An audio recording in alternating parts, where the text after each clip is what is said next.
Members of Congress, I have the high privilege and the distinct honor of presenting to you the President of the United States.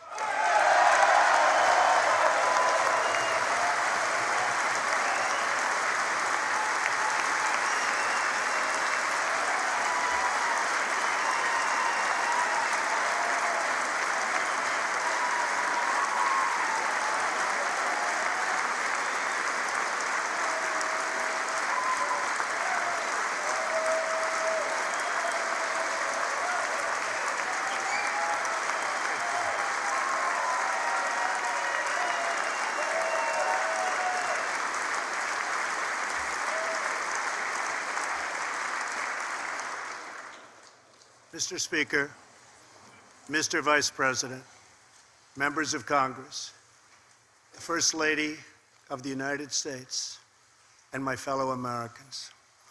Less than 1 year has passed since I first stood at this podium in this majestic chamber to speak on behalf of the American people and to address their concerns, their hopes, and their dreams. That night, our new administration had already taken very swift action.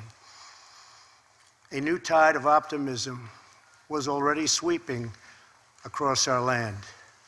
Each day since, we have gone forward with a clear vision and a righteous mission to make America great again for all Americans.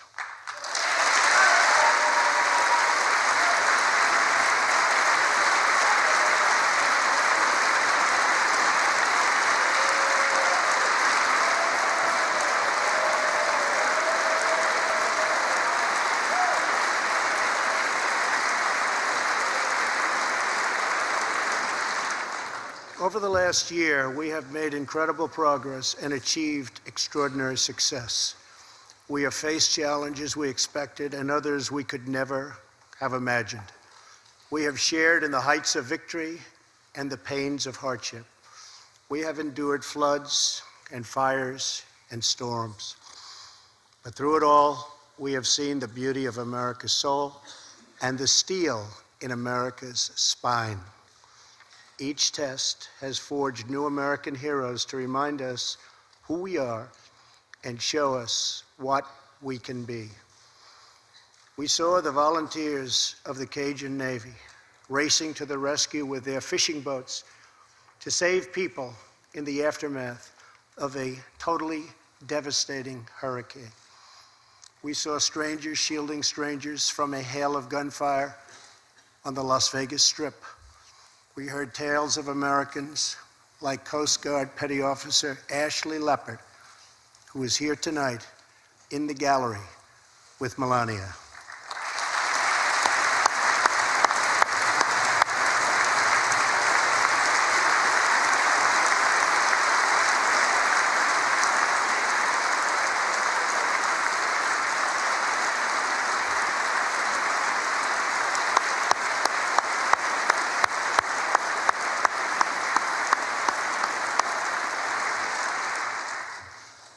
Ashley was aboard one of the first helicopters on the scene in Houston during the Hurricane Harvey.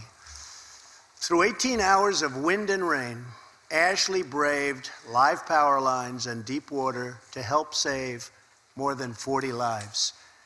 Ashley, we all thank you. Thank you very much.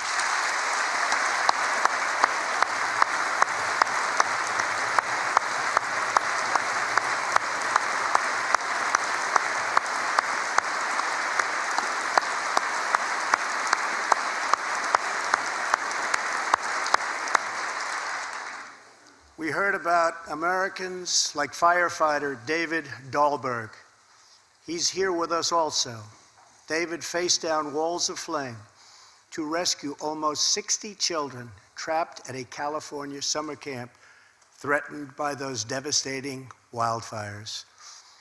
To everyone still recovering in Texas, Florida, Louisiana, Puerto Rico, and the Virgin Islands, everywhere, we are with you. We love you, and we always will pull through together, always.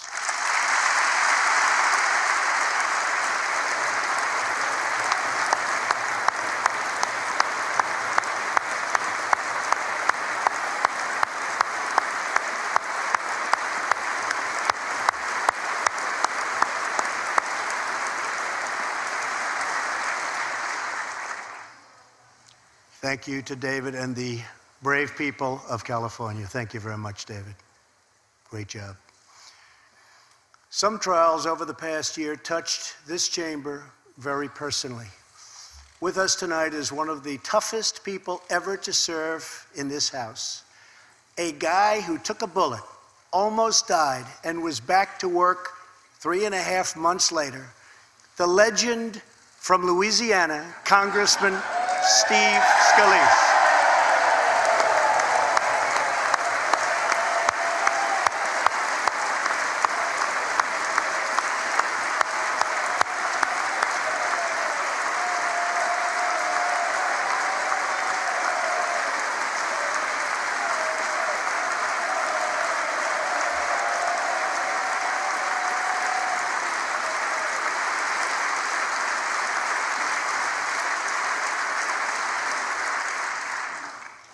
I think they like you, Steve. We're incredibly grateful for the heroic efforts of the Capitol Police officers, the Alexandria Police, and the doctors, nurses, and paramedics who saved his life and the lives of many others, some in this room. In the aftermath, yes.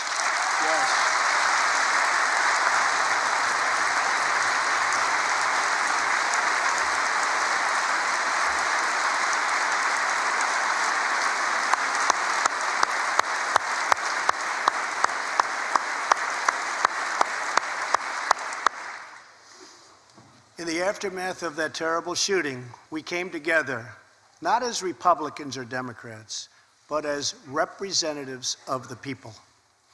But it is not enough to come together only in times of tragedy. Tonight, I call upon all of us to set aside our differences, to seek out common ground, and to summon the unity we need to deliver for the people.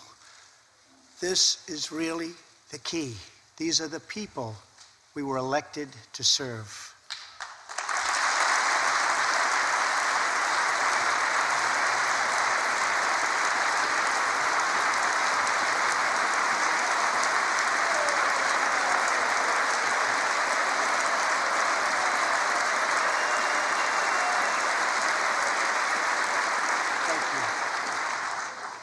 Over the last year, the world has seen what we always knew, that no people on earth are so fearless or daring or determined as Americans.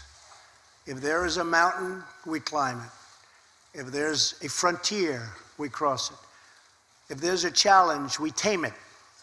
If there's an opportunity, we seize it. So let's begin tonight by recognizing that the state of our union is strong because our people are strong.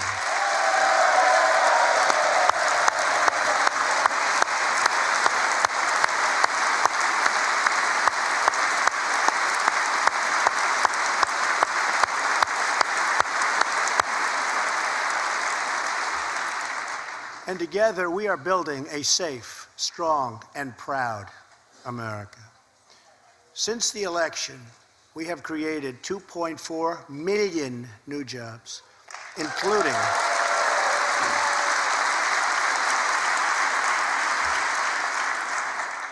200,000 new jobs in manufacturing alone. Tremendous numbers. After years and years of wage stagnation, we are finally seeing rising wages.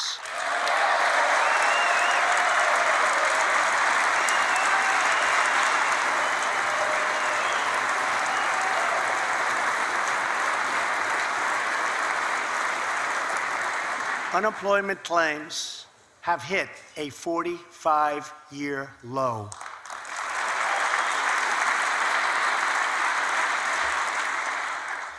And something I'm very proud of, African American unemployment stands at the lowest rate ever recorded.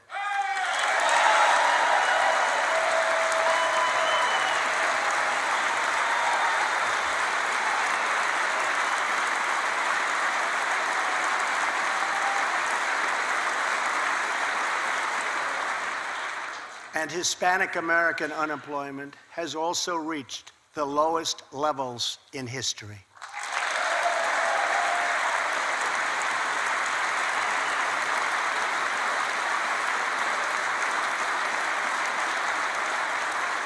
Small business confidence is at an all-time high.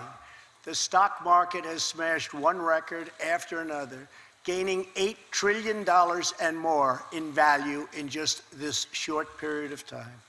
The great news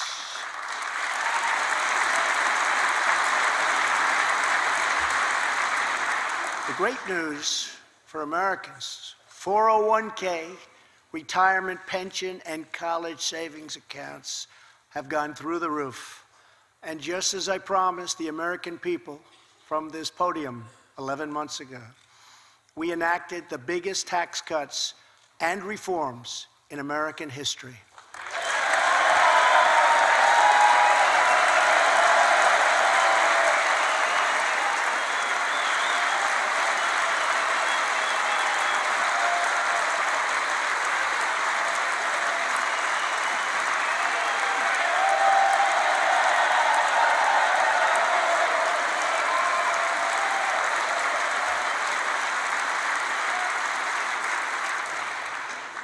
Our massive tax cuts provide tremendous relief for the middle class and small business. To lower tax rates for hardworking Americans, we nearly doubled the standard deduction for everyone.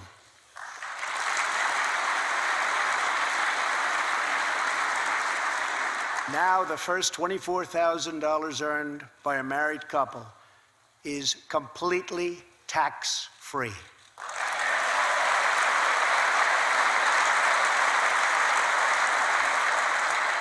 We also doubled the child tax credit.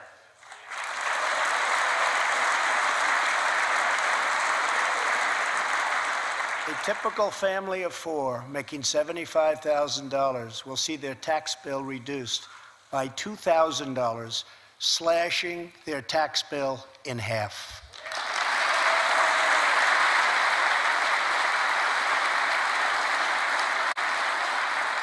In April, this will be the last time you will ever file under the old and very broken system, and millions of Americans will have more take-home pay starting next month, a lot more.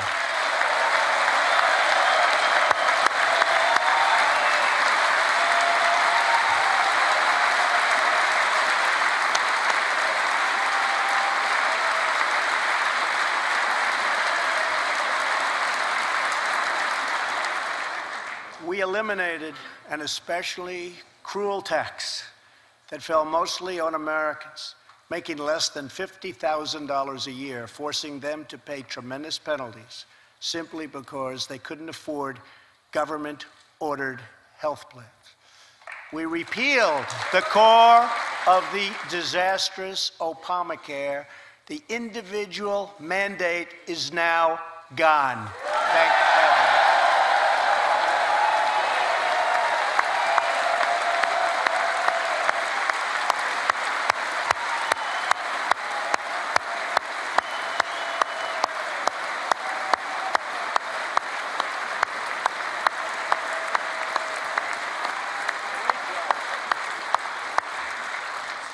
We slashed the business tax rate from 35% all the way down to 21%, so American companies can compete and win against anyone else anywhere in the world.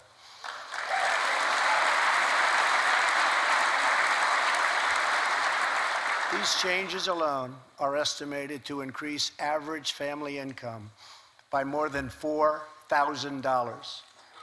A lot of money.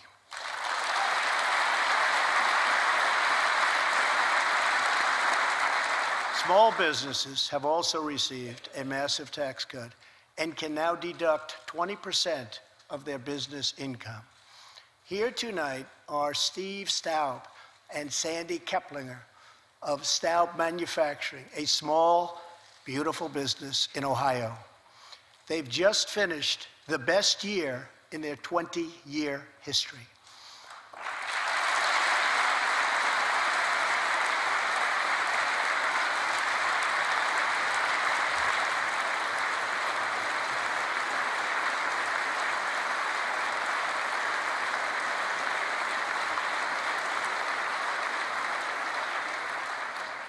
Because of tax reform, they are handing out raises, hiring an additional 14 people, and expanding into the building next door.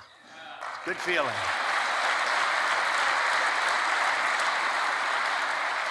One of Staub's employees, Corey Adams, is also with us tonight. Corey is an all-American worker.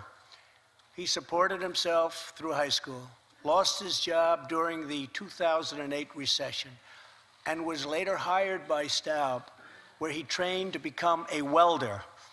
Like many hardworking Americans, Corey plans to invest his tax cut raise into his new home and his 2 daughters' education. Corey, please stand.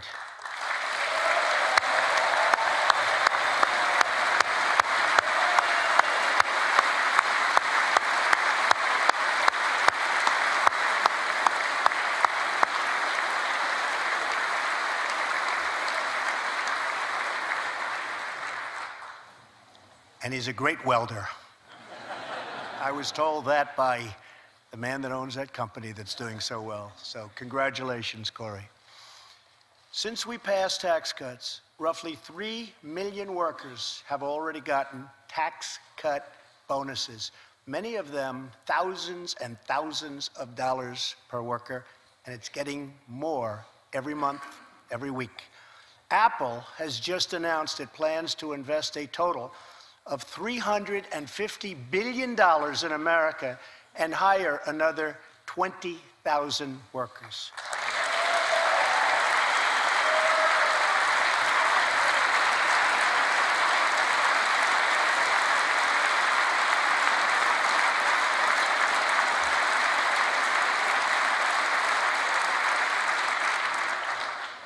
And just a little while ago, ExxonMobil announced a $50 billion investment in the United States, just a little while ago.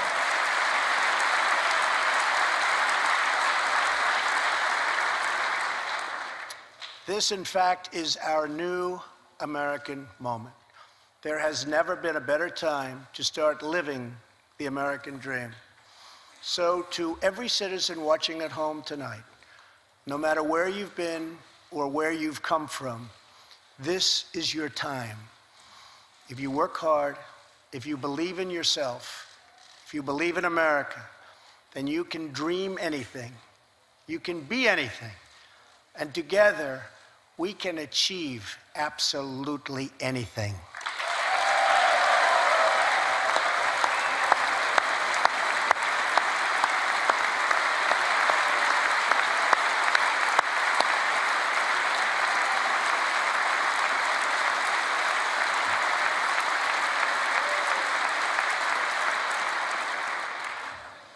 Tonight, I want to talk about what kind of future we're going to have and what kind of a nation we're going to be. All of us together as one team, one people, and one American family can do anything. We all share the same home, the same heart, the same destiny, and the same great American flag.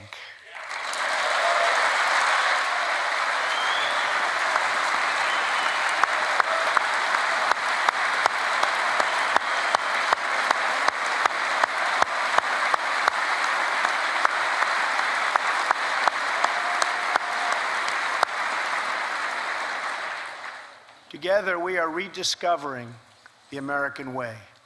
In America, we know that faith and family, not government and bureaucracy, are the center of American life. The motto is, "In God we trust."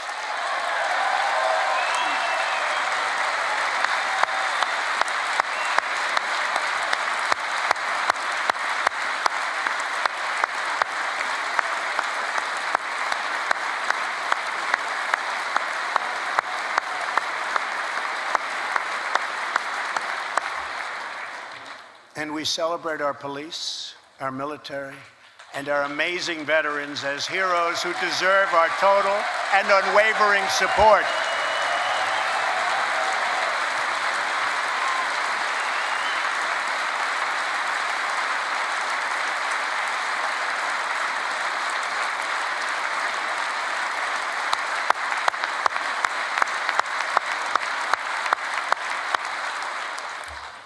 Here tonight is Preston Sharp, a 12-year-old boy from Redding, California, who noticed that veterans' graves were not marked with flags on Veterans Day.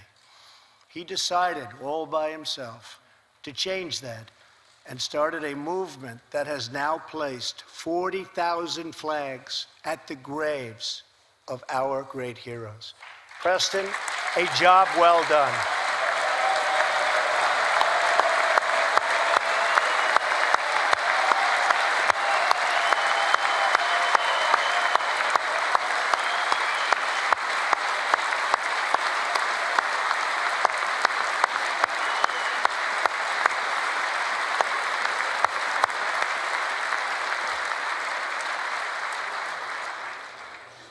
Young patriots like Preston teach all of us about our civic duty as Americans.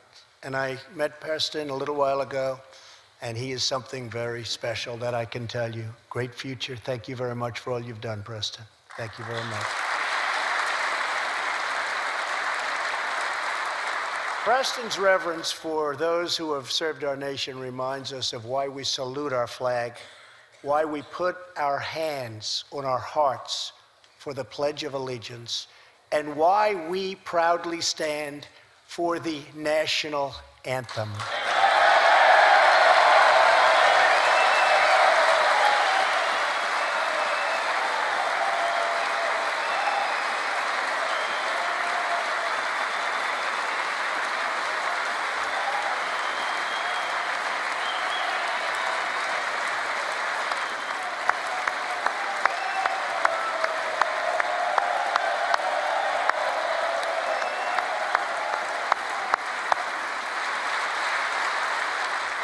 Americans love their country, and they deserve a government that shows them the same love and loyalty in return. For the last year, we have sought to restore the bonds of trust between our citizens and their government. Working with the Senate, we are appointing judges who will interpret the Constitution as written, including a great new Supreme Court justice and more circuit court judges than any new administration in the history of our country.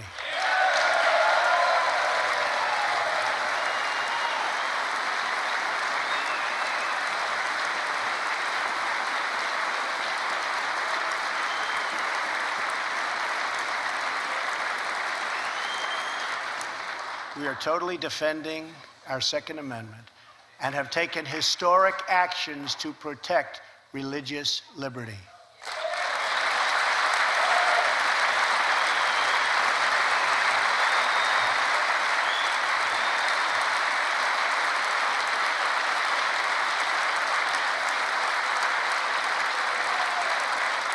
And we are serving our brave veterans, including giving our veterans choice in their health care decisions.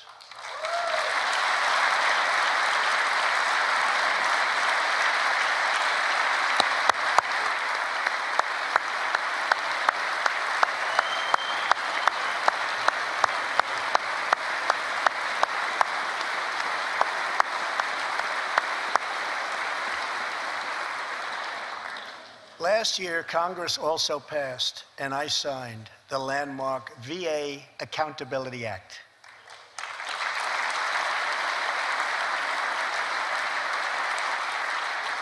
Since its passage, my administration has already removed more than 1,500 VA employees who failed to give our veterans the care they deserve, and we are hiring talented people who love our vets as much as we do.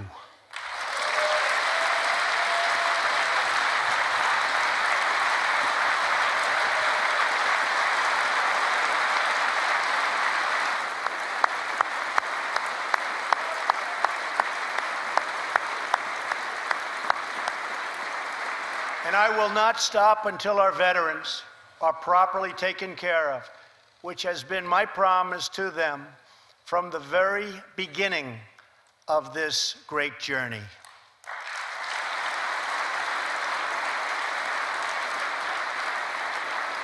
All Americans deserve accountability, and respect. And that's what we are giving to our wonderful heroes, our veterans. Thank you.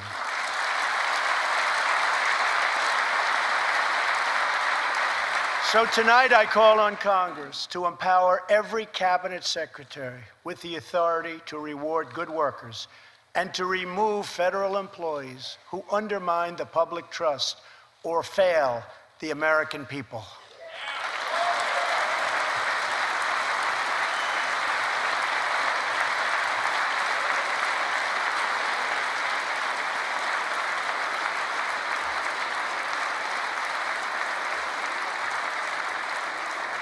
In our drive to make Washington accountable, we have eliminated more regulations in our first year than any administration in the history of our country.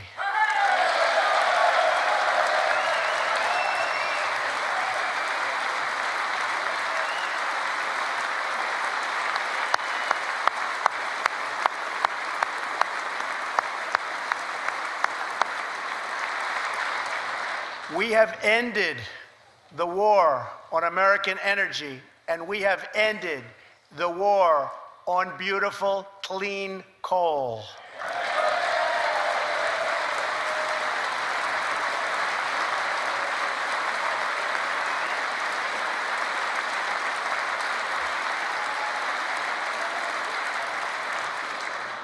We are now very proudly an exporter of energy to the world.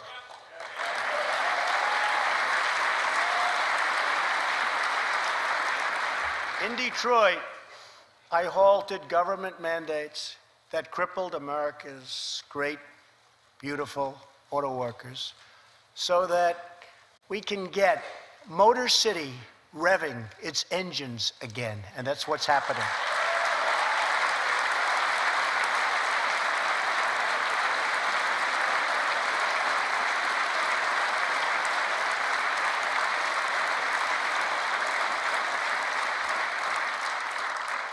Many car companies are now building and expanding plants in the United States, something we haven't seen for decades. Chrysler is moving a major plant from Mexico to Michigan. Toyota and Mazda are opening up a plant in Alabama, a big one, and we haven't seen this in a long time. It's all coming back.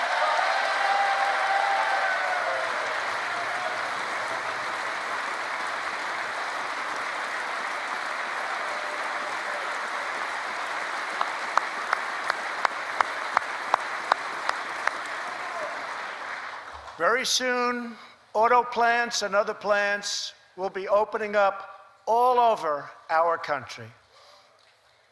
This is all news Americans are totally unaccustomed to hearing. For many years, companies and jobs were only leaving us. But now, they are roaring back, they're coming back. They want to be where the action is. They want to be in the United States of America. That's where they want to be.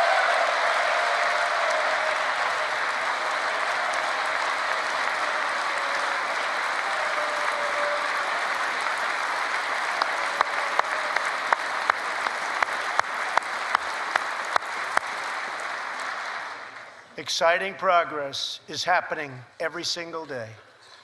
To speed access to breakthrough cures and affordable generic drugs, last year, the FDA approved more new and generic drugs and medical devices than ever before in our country's history.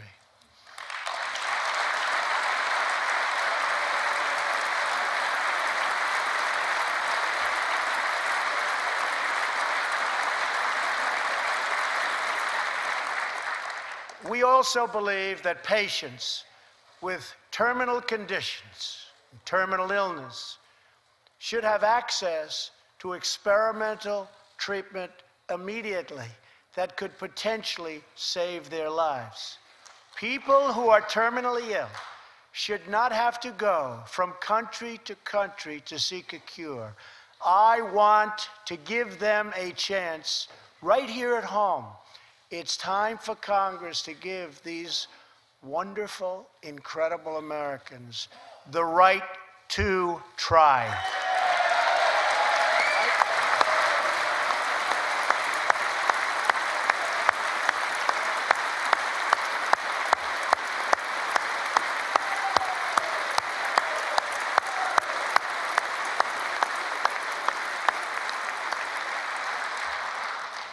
One of my greatest priorities is to reduce the price of prescription drugs.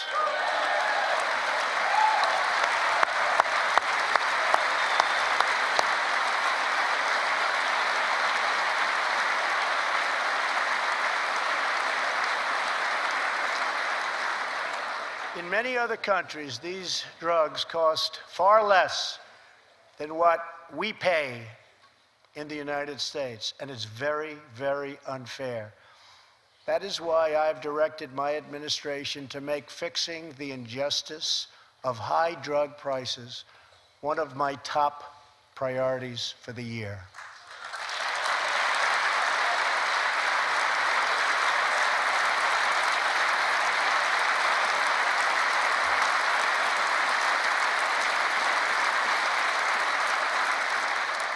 And prices will come down substantially. Watch. America has also finally turned the page on decades of unfair trade deals that sacrificed our prosperity and shipped away our companies, our jobs, and our wealth. Our nation has lost its wealth, but we're getting it back so fast. The era of economic surrender is totally over. From now on, we expect trading relationships to be fair and, very importantly, reciprocal.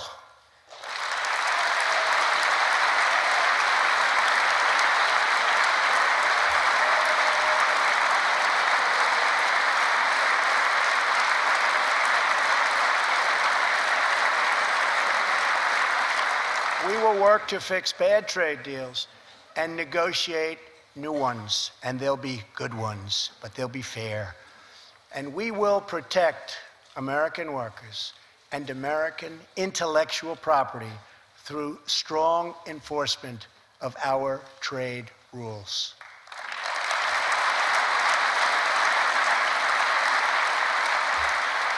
As we rebuild our industries, it is also time to rebuild our crumbling infrastructure.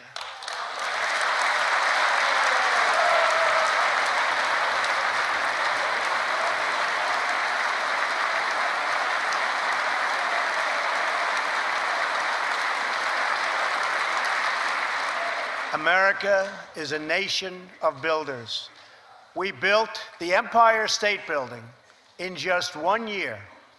Isn't it a disgrace that it can now take 10 years just to get a minor permit approved for the building of a simple road?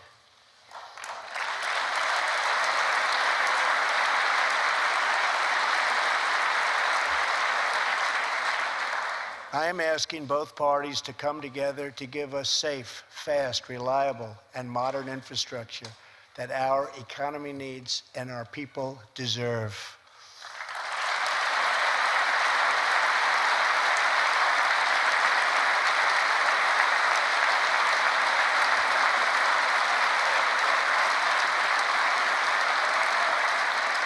Tonight, I'm calling on Congress to produce a bill that generates at least $1.5 trillion for the new infrastructure investment that our country so desperately needs.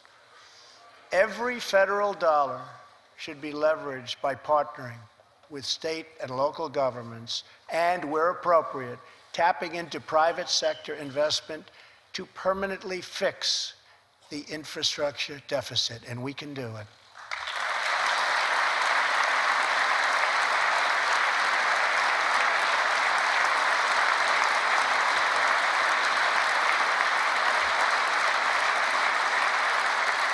Any bill must also streamline the permitting and approval process, getting it down to no more than 2 years and perhaps even one.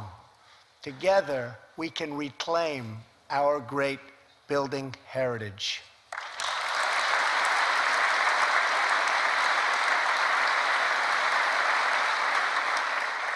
We will build gleaming new roads, bridges, highways, railways, and waterways all across our land.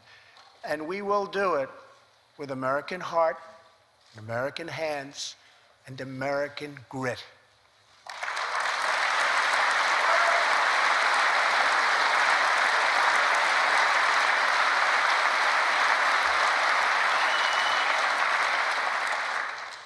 We want every American to know the dignity of a hard day's work. We want every child to be safe in their home at night. And we want every citizen to be proud of this land that we all love so much. We can lift our citizens from welfare to work, from dependence to independence, and from poverty to prosperity.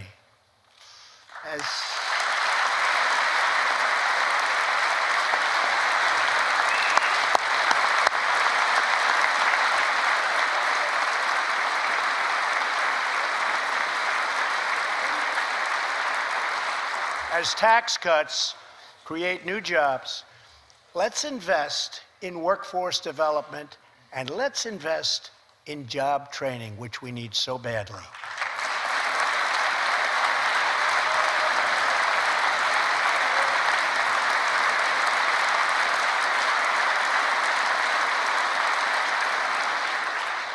Let's open great vocational schools so our future workers can learn a craft and realize their full potential.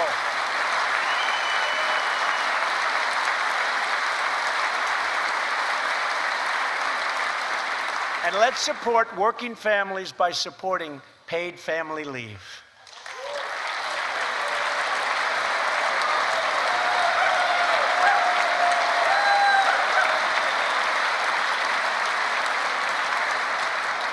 As America regains its strength, opportunity must be extended to all citizens.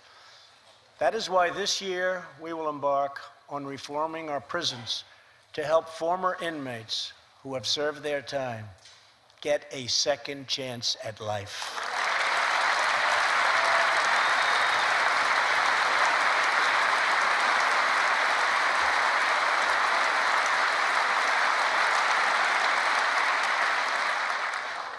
Struggling communities, especially immigrant communities, will also be helped by immigration policies that focus on the best interests of American workers and American families.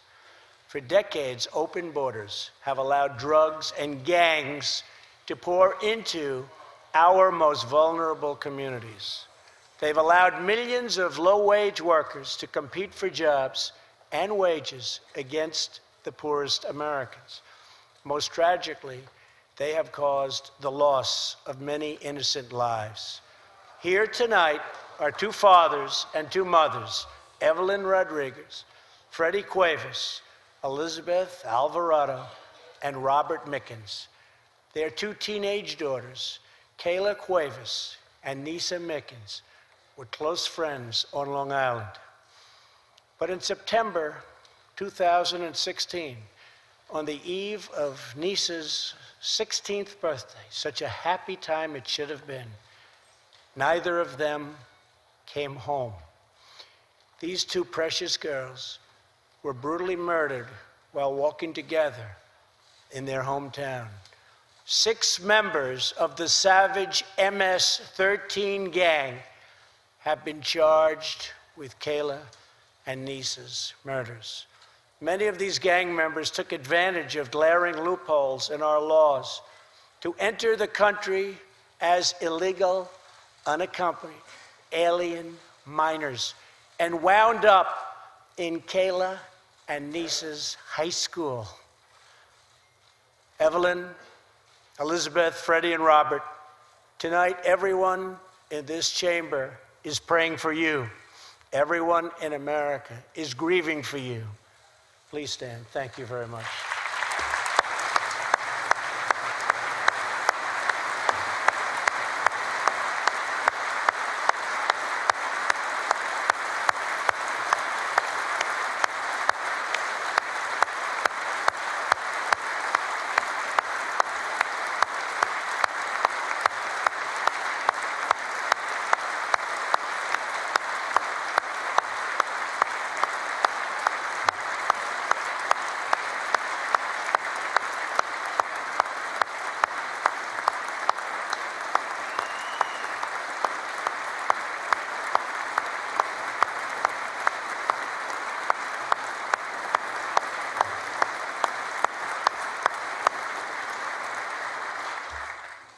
want you to know that 320 million hearts are right now breaking for you. We love you. Thank you.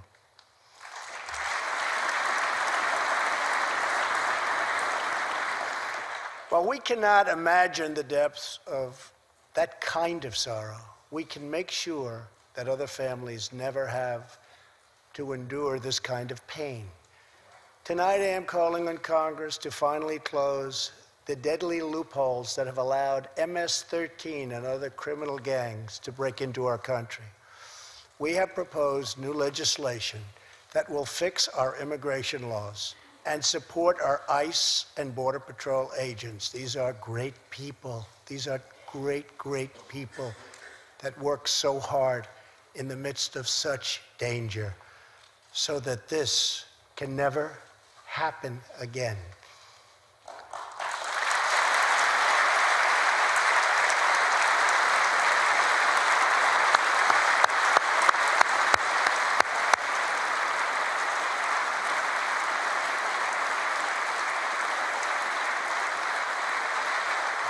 The United States is a compassionate nation. We are proud that we do more than any other country anywhere in the world to help the needy, the struggling, and the underprivileged all over the world. But as President of the United States, my highest loyalty, my greatest compassion, my constant concern is for America's children, America's struggling workers, and America's forgotten communities. I want our youth to grow up, to achieve great things. I want our poor to have their chance to rise. So tonight I am extending an open hand to work with members of both parties, Democrats and Republicans, to protect our citizens of every background, color, religion, and creed.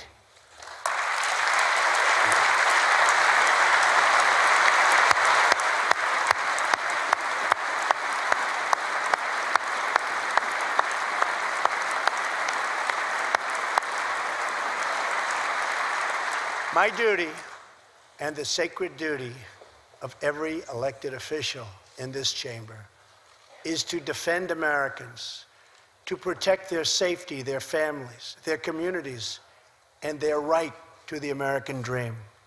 Because Americans are dreamers too.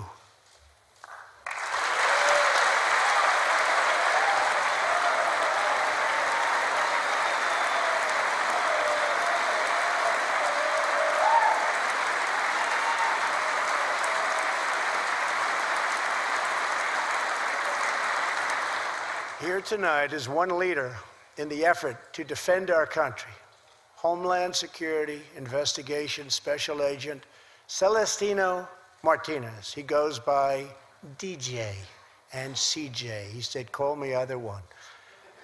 So we'll call you CJ. Served 15 years in the Air Force before becoming an ICE agent and spending the last 15 years fighting gang violence and getting dangerous criminals off of our streets. Tough job. At one point, MS-13 leaders ordered CJ's murder, and they wanted it to happen quickly. But he did not cave to threats or to fear. Last May, he commanded an operation to track down gang members on Long Island. His team has arrested nearly 400, including more than 220 MS-13 gang members. And I have to tell you what the Border Patrol and ICE have done. We have sent thousands and thousands and thousands of MS-13 horrible people out of this country or into our prisons. So I just want to congratulate you, CJ. You're a brave guy. Thank you very much.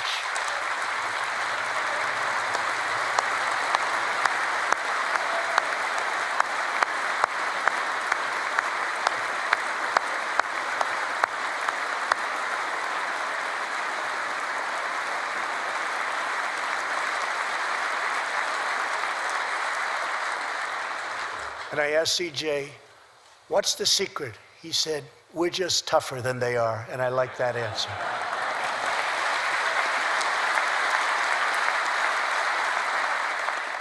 Now let's get Congress to send you, and all of the people in this great chamber have to do it. We have no choice. CJ, we're going to send you reinforcements, and we're going to send them to you quickly.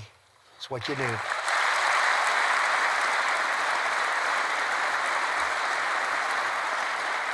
Over the next few weeks, the House and Senate will be voting on an immigration reform package.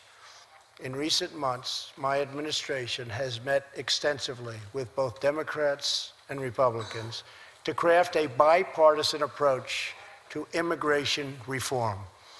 Based on these discussions, we presented Congress with a detailed proposal that should be supported by both parties as a fair compromise, one where nobody gets everything they want, but where our country gets the critical reforms it needs and must have.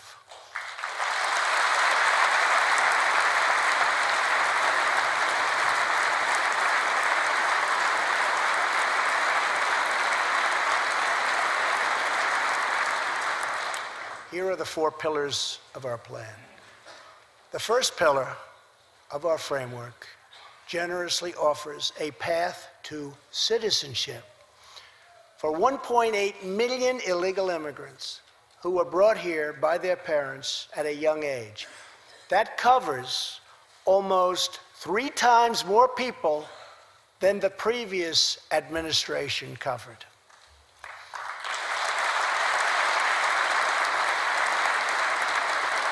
Under our plan, those who meet education and work requirements and show good moral character will be able to become full citizens of the United States over a 12-year period.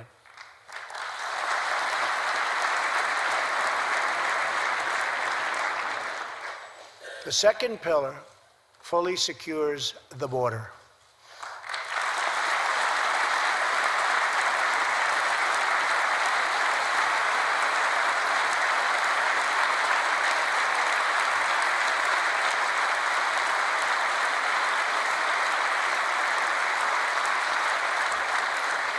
That means building a great wall on the southern border, and it means hiring more heroes like CJ to keep our communities safe.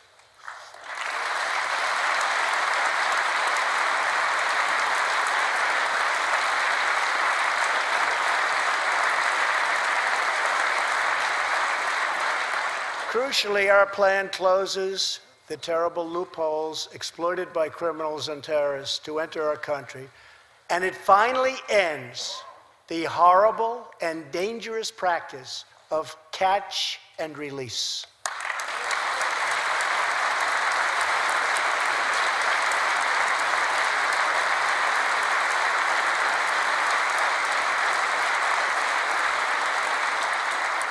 The third pillar ends the visa lottery, a program that randomly hands out green cards without any regard for skill, merit, or the safety of American people.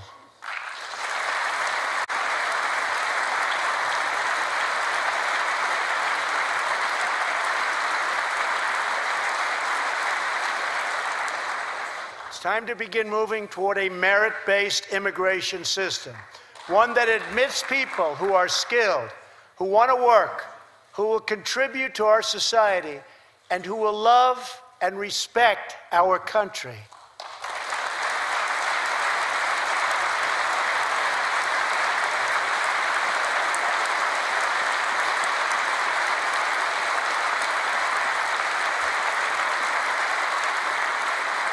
The fourth and final pillar protects the nuclear family by ending chain migration.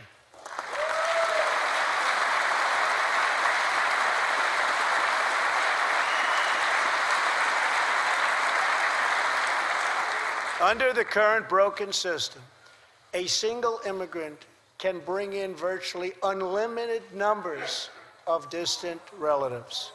Under our plan, we focus on the immediate family by limiting sponsorships to spouses and minor children.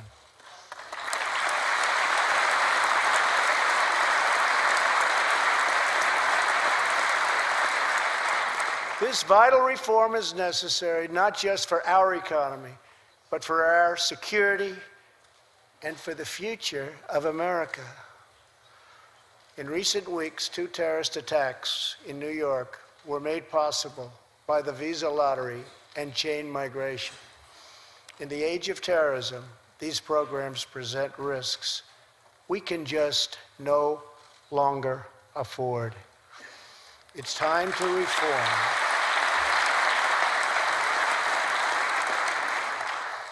These outdated immigration rules and finally bring our immigration system into the 21st century.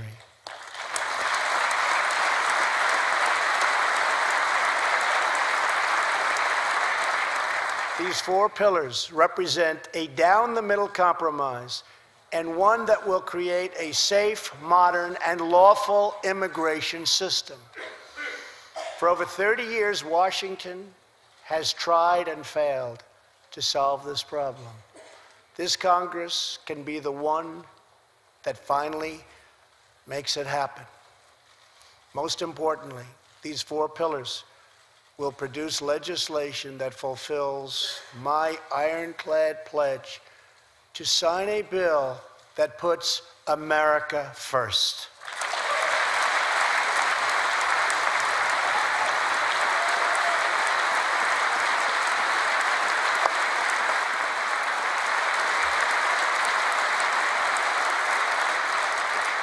So let's come together, set politics aside, and finally get the job done.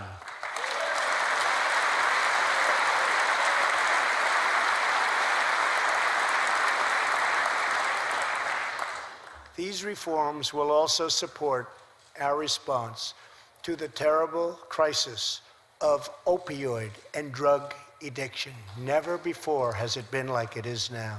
It is terrible. We have to do something about it. In 2016, we lost 64,000 Americans to drug overdoses, 174 deaths per day, 7 per hour. We must get much tougher on drug dealers and pushers if we are going to succeed in stopping this scourge.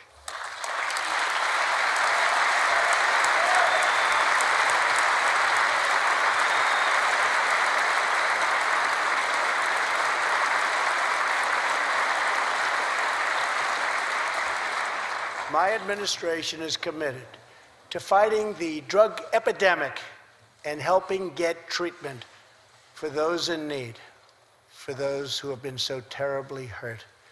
The struggle will be long and it will be difficult, but as Americans always do, in the end, we will succeed, we will prevail.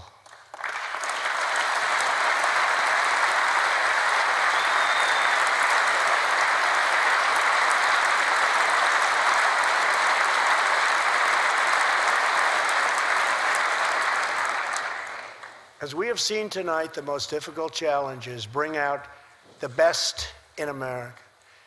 We see a vivid expression of this truth in the story of the Holetz family of New Mexico. Ryan Holetz is 27 years old, an officer with the Albuquerque Police Department. He's here tonight with his wife, Rebecca.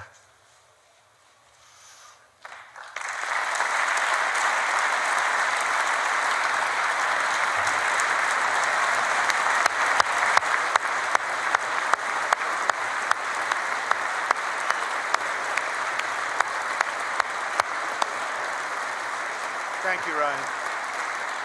Last year, Ryan was on duty when he saw a pregnant, homeless woman preparing to inject heroin. When Ryan told her she was going to harm her unborn child, she began to weep. She told him she didn't know where to turn, but badly wanted a safe home for her baby. In that moment, Ryan said he felt God speak to him. You will do it because you can. He heard those words. He took out a picture of his wife and their 4 kids. Then he went home to tell his wife, Rebecca. In an instant, she agreed to adopt. The Hollettes named their new daughter Hope. Ryan and Rebecca, you embody the goodness of our nation. Thank you.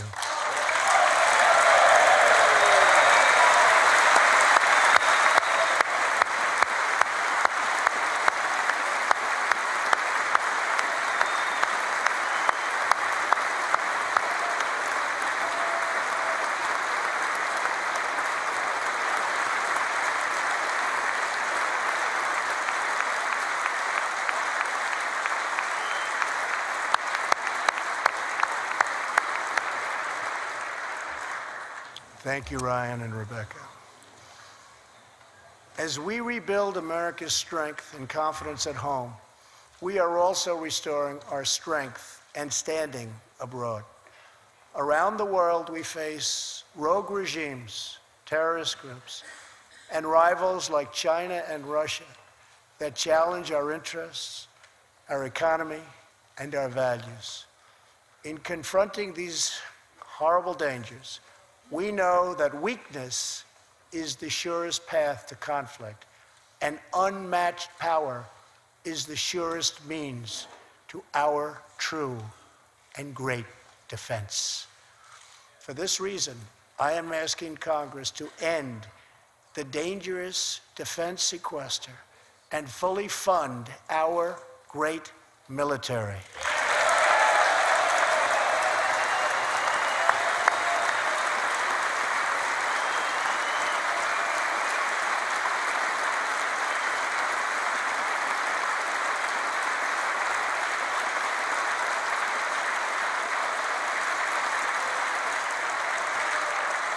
As part of our defense, we must modernize and rebuild our nuclear arsenal, hopefully never having to use it, but making it so strong and so powerful that it will deter any acts of aggression by any other nation or anyone else.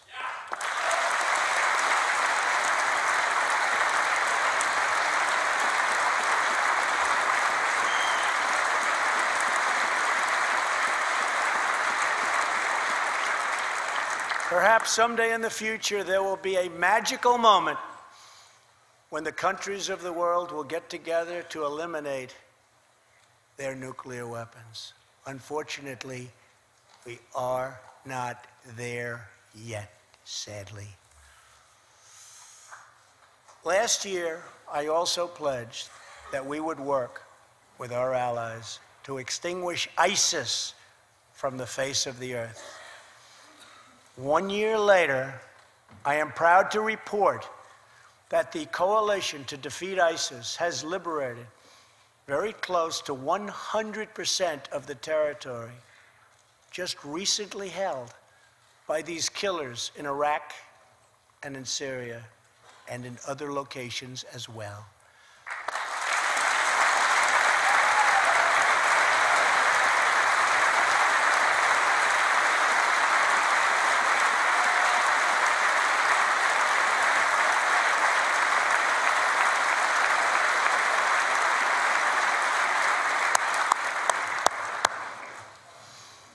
But there is much more work to be done. We will continue our fight until ISIS is defeated. Army Staff Sergeant Justin Peck is here tonight. Near Raqqa last November, Justin and his comrade, Chief Petty Officer Kenton Stacy, were on a mission to clear buildings that ISIS had rigged with explosive, so that civilians could return to that city, hopefully soon and hopefully safely. Clearing the second floor of a vital hospital, Kenton Stacy was severely wounded by an explosion. Immediately, Justin bounded into the booby-trapped and unbelievably dangerous and unsafe building and found Kenton, but in very, very bad shape. He applied pressure to the wound and inserted a tube to reopen an airway. He then performed CPR for 20 straight minutes during the ground transport and maintained artificial respiration through 2.5 hours and through emergency surgery. Kenton Stacy would have died if it were not for Justin's selfless love for his fellow warrior. Tonight, Kenton is recovering in Texas. Raqqa is liberated, and Justin is wearing his new Bronze Star with a V for Valor. Staff Sergeant Heck, all of America salutes you.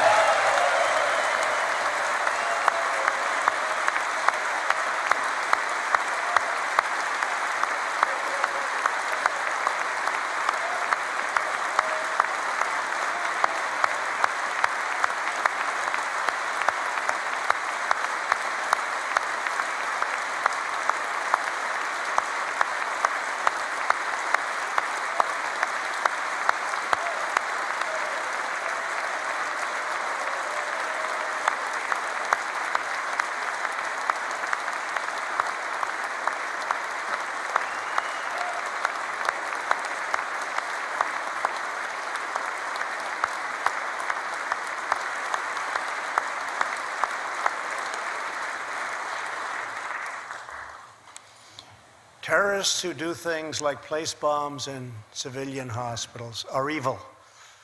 When possible, we have no choice but to annihilate them. When necessary, we must be able to detain and question them. But we must be clear, terrorists are not merely criminals. They are unlawful enemy combatants.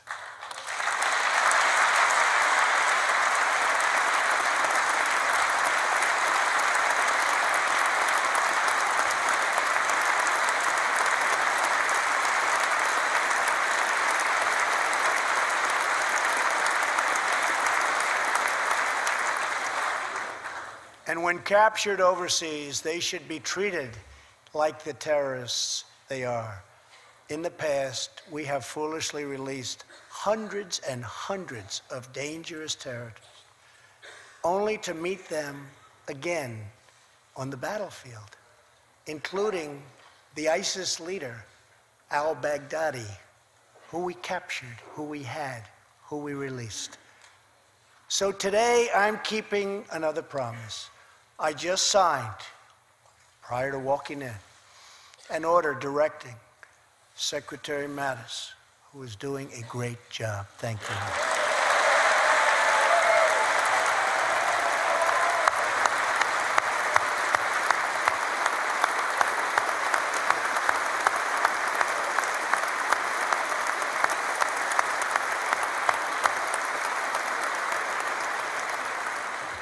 To re-examine our military detention policy and to keep open the detention facilities in Guantanamo Bay.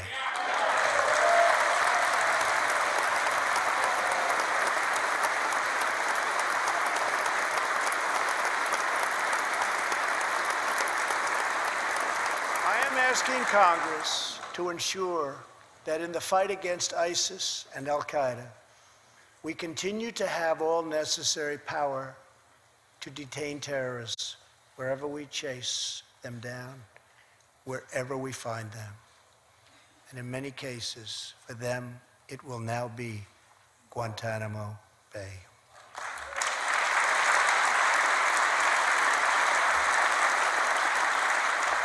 At the same time, as of a few months ago, our warriors in Afghanistan have new rules of engagement.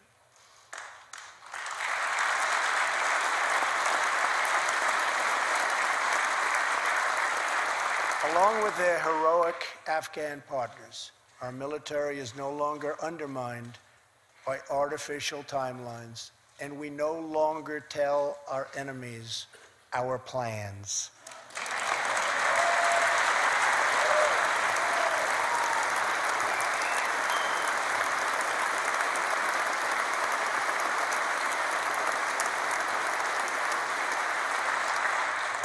Last month, I also took an action endorsed unanimously by the U.S. Senate just months before. I recognized Jerusalem as the capital of Israel.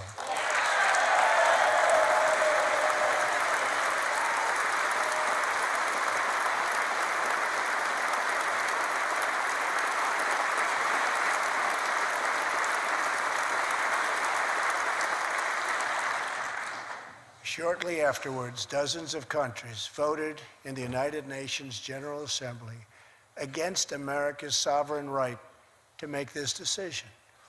In 2016, American taxpayers generously sent those same countries more than $20 billion in aid. That is why tonight I am asking Congress to pass legislation to help ensure American foreign assistance dollars always serve American interests and only go to friends of America, not enemies of America.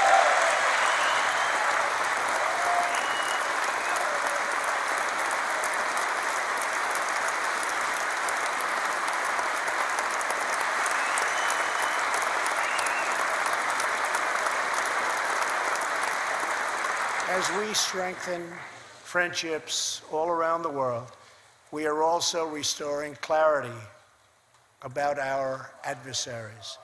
When the people of Iran rose up against the crimes of their corrupt dictatorship, I did not stay silent. America stands with the people of Iran in their courageous struggle for freedom.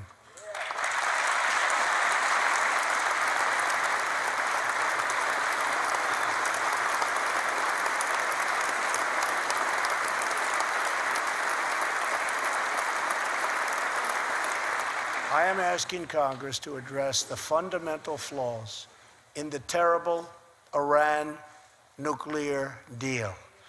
My administration has also imposed tough sanctions on the communist and socialist dictatorships in Cuba and Venezuela.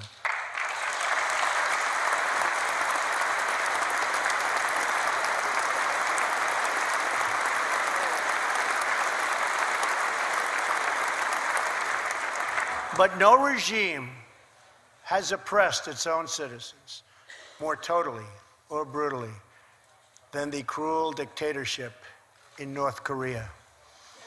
North Korea's reckless pursuit of nuclear missiles could very soon threaten our homeland.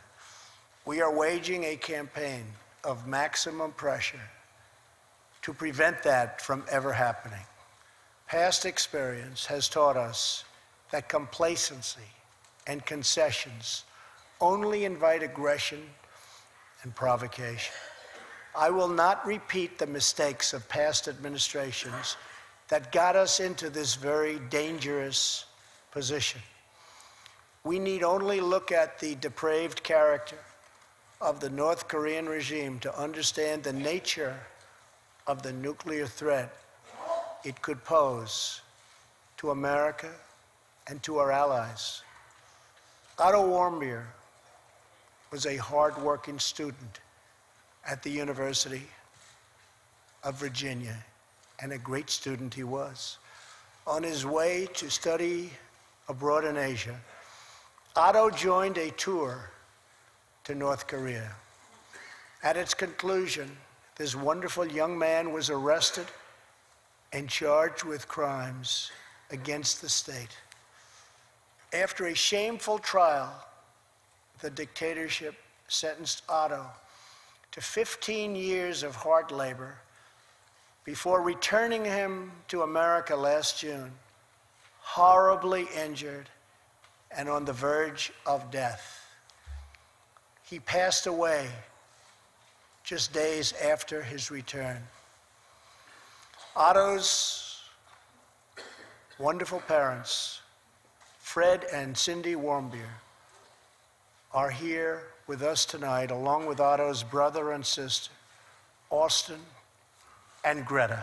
Please.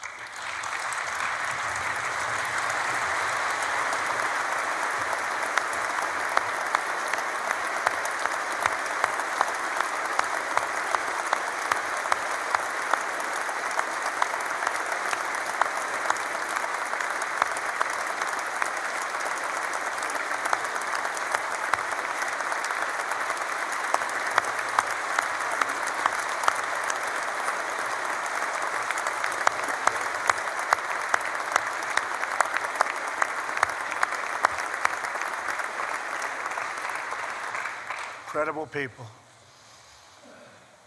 You are powerful witnesses to a menace that threatens our world, and your strength truly inspires us all. Thank you very much. Thank you.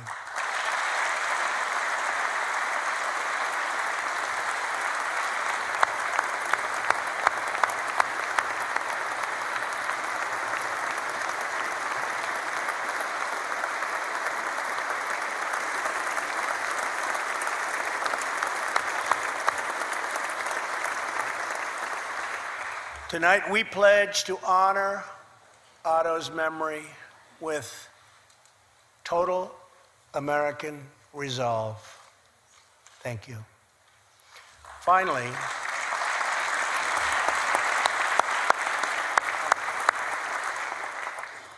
we are joined by one more witness to the ominous nature of this regime. His name is Mr. Ji Sung-ho. In 1996, Sung-ho was a starving boy in North Korea.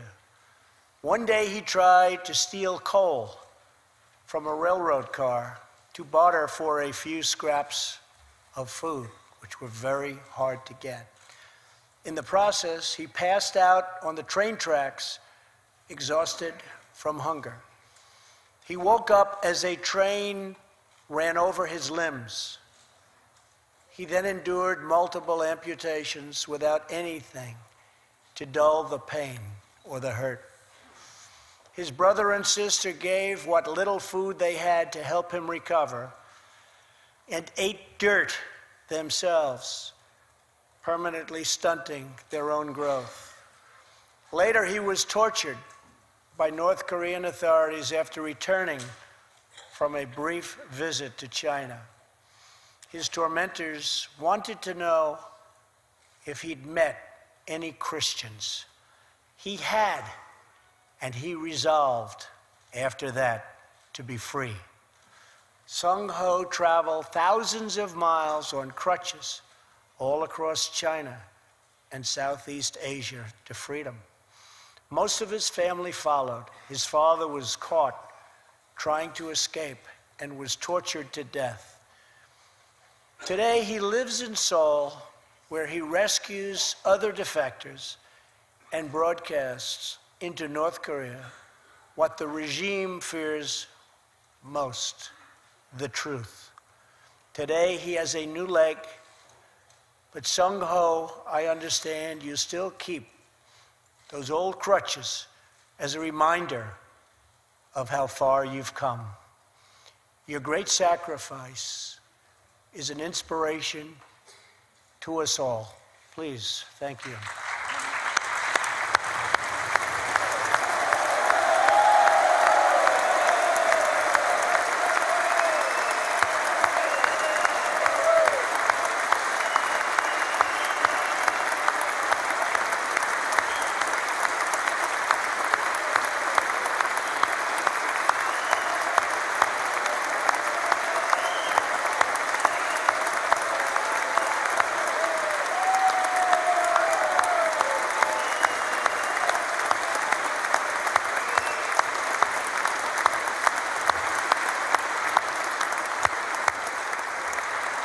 Sung-ho's story is a testament to the yearning of every human soul to live in freedom.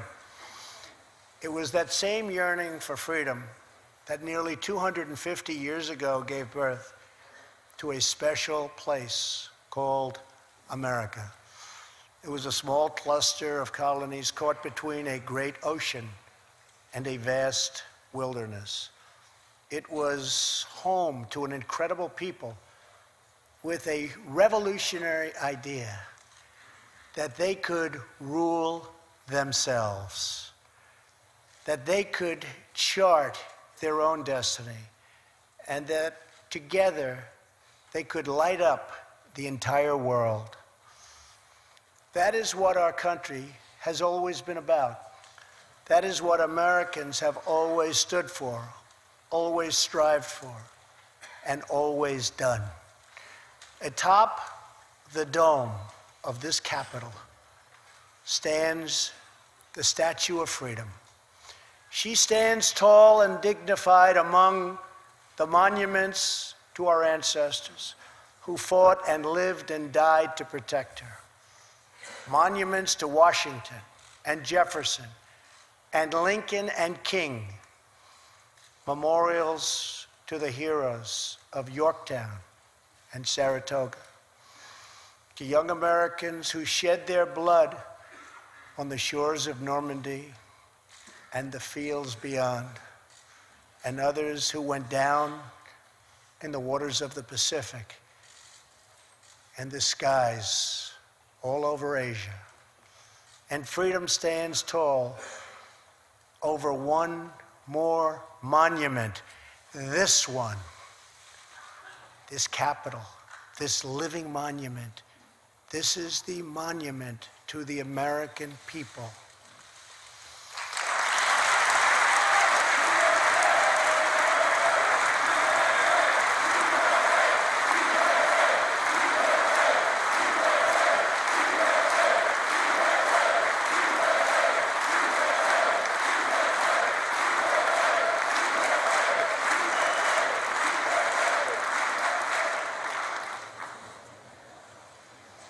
We're a people whose heroes live not only in the past, but all around us, defending hope, pride, and defending the American way.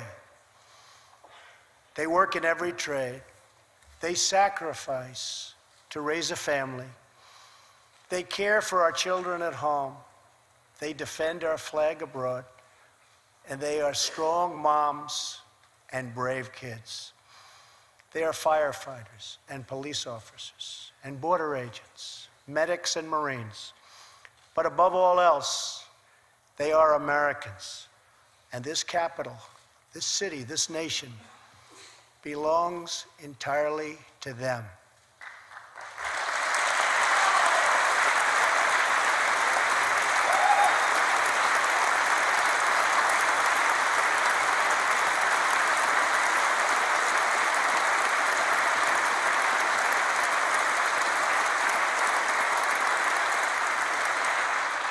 Our task is to respect them, to listen to them, to serve them, to protect them, and to always be worthy of them. Americans fill the world with art and music. They push the bounds of science and discovery, and they forever remind us of what we should never, ever forget. The people dreamed this country. The people built this country. And it's the people who are making America great again.